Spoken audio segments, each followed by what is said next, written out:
Plastic के बर्तन में खाना खाने से आपको बहुत सारी बीमारियां लाहिक हो सकती हैं, जैसे कैंसर, लकवा।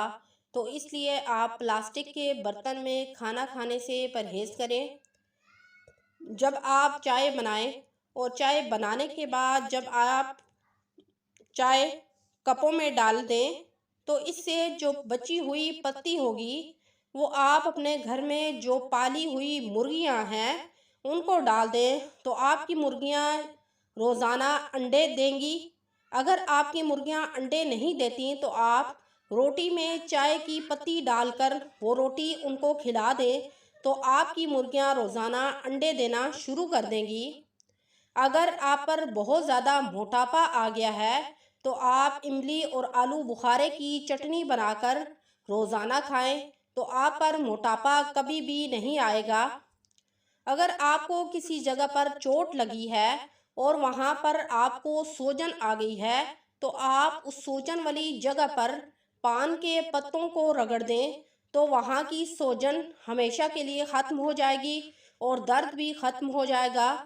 सर्दियों में बहुत ज़्यादा मूंगफली खाने से आपके मैदे में तेज़ाबियत पैदा हो जाती है, तो आप अपने मैदे में तेज़ाबियत को ख़त्म करने के लिए मूंगफली खाने के बाद इसबगोल का छिलका पानी में डालकर पी लें, तो आपके मैदे की तेज़ाबियत हमेशा के लिए ख़त्म हो जाएगी और आप खुशी के साथ दोबारा मूंगफली खा सकेंगे। दोपहर के वक्त कैलूला करना हमारे नबी की सुन्नत है और कैलूला करने से इंसान की यादाश्त अच्छी हो जाती है, इंसान की सेहत अच्छी हो जाती है, इंसान दोबारा फ्रेश होकर काम कर सकता है।